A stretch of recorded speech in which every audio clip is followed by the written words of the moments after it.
flowers that are steeped in an alcohol solution in the sunlight. So it's not shaken or what we call succussed as homeopathy is. Can you give us some more applications for homeopathy? It's fascinating. Well, I find it great with children. I wrote a book on children's homeopathy. I mean, you'll get a child, an infant who's starting to teeth, and they have a big sweaty head, and they're really sturdy kids, but they're crying. They can't really break the teeth through. So you give them calcarea carbonicum, which is a calcium carbonate, and it helps them break their teeth through. Oh, interesting. You have a weepy, whiny child who maybe gets a pussy eye infection, and that's pulsatilla. You have a woman who's going through a really bad menopause, and she's dark and thin and cold and has kind of greasy hair, and that's sepia. So you learn what a remedy, the remedy picture is, and you can almost see someone, walking into your office and say, wow, she really looks like a sepia, or she really looks like pulsatilla. And very often the remedy will match the person and help kind of stimulate them at their, physiologic level and shift their symptoms. Have you seen Roseanne Barr yet? She should come to you. Oh, is she a sepia? I don't know, but I think she could benefit greatly. She lives in Hawaii. Oh, does she? Oh, right. She's on that macadamia nut farm or something. That's right. Uh-huh. I think she should become a patient. Oh, no, thank you. No, you'll calm her down. You'll get her on magnesium. You'll get all these tinctures. Right. Never say never. Yes, exactly. Do you have a tincture for never say never? Well, yeah, in the Bach flower remedies, there's a remedy for rigidity, so I think that would be the remedy I'd probably have to take. I think she's becoming much more receptive and flexible and humorous and softer. That's great. Yeah, she's getting like a fine wine. She's turning out to be quite the grape. Yes, Hawaii can do that to people. How long have you been in Hawaii? 3.5 years. I'll bet you wouldn't leave. Oh, no, it's just so fabulous here. People will ask me to come and lecture, whatever, and I say, well, just set me up for a Skype and, project me because I'm not moving. Where are you? In Maui. Pretty. I've been to Maui. It's gorgeous. Yeah, well, it's got two sides. One side, the North Shore, it has the big waves for surfing, gets a lot more rain. It's like a tropical forest, and a lot of people there are off the grid. I mean, they just live off the land. And over on the side I live on, it's all irrigated, it's got all the hotels, and it's all manicured. Everything's taken care of. How's the air quality there? Is there still a lot of spraying of the air going on, or is that calmed down over there? Well, we don't have spraying, but they're still burning the sugar cane, and that's ridiculous, rather than going for more modern methods. We get occasional VOG, VOG, over from Big Island when the volcano is sort of active over there. And now supposedly we're getting radiation from Japan. But I just look at all these things that my body is capable of transmuting them, and I happily accept them. It sounds like you're either part kahuna or you've been working with many. Well, if you can't beat them, join them.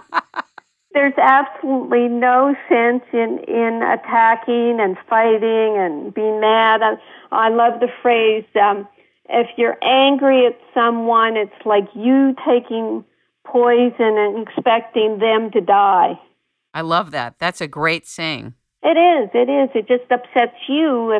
And I get it all the time. People will email me railing about the chemtrails and the radiation and this and that. And I say, well, if you can change it, go ahead, but why waste your energy being angry? It doesn't do any good. You really are part kahuna. Thank you. Have you been to any ceremonies on Maui? Oh, yeah.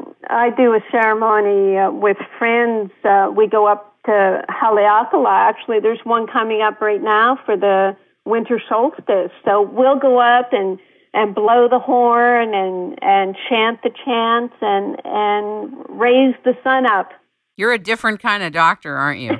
Yeah, I think so. That's why I'm hiding out in Maui. They call you the doctor of the future. I think I understand why, but why do you think they call you that? Well, actually, what's his name? The cardiologist, Sinatra. Yes. Stephen Sinatra. Stephen Sinatra. Frank Sinatra. Dr. Sinatra, when he first met me, I mean, this is going back maybe 15 years ago, and he heard about the naturopath and the MD and what I had to say, and he said, well, you're the doctor of the future. He said, that's what we need. We need people to know both forms of medicine, and he's right. And I actually thought when I went into medical school back in the mid-'70s that that's what would happen. It would be obvious that people could be benefited by diet and exercise and supplementation. And we would use the surgery and the medications when we needed to, when the other things just weren't enough.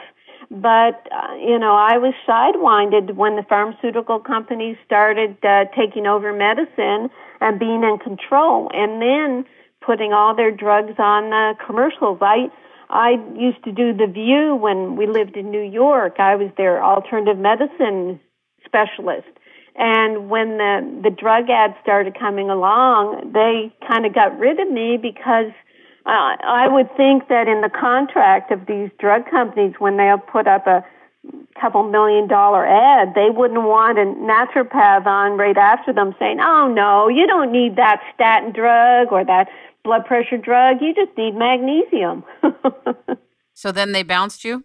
Yeah. I mean, I wasn't on a contract. I was just a guest. But, it was really quite an experience watching them and how they tried to manipulate what I said. And they didn't want me to make jokes because I would say the funniest things, but the hosts, they didn't appreciate it because they wanted to get all the laughs. Well, now the team is bigger, isn't it, on The View? It's quite a group there. Oh, I don't watch it. I mean, it's just so vacuous. It's just hopeless. If, most people get their information from the TV now, and that's why we're so sick.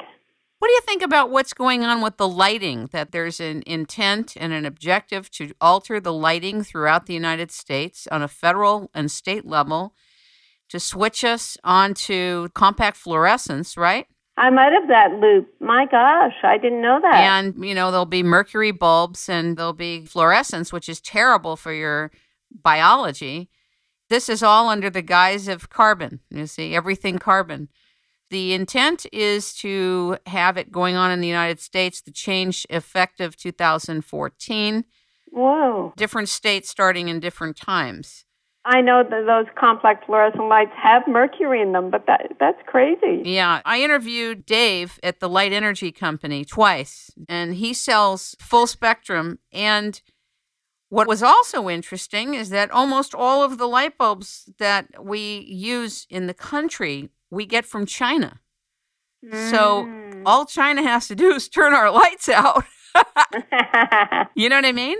Uh-huh. It doesn't take much to turn the lights out. A lot of things coming into big changes, and, we'll do the best we can with what we do have a say about, but it's something to note. Mm-hmm. Well, it's such a pleasure to talk with you. Is there anything else you'd like to say? Well, you did mention Nutritional Magnesium Association at the beginning, and folks can go to nutritionalmagnesium.org, and I've written a booklet that's available free on that site. It's called Magnesium, the Missing Link to Better Health. So that's a basic primer in magnesium. And I just invite people to go there and also to come to my site, drcarolyndean.com, and you can sign up for my free blog newsletter.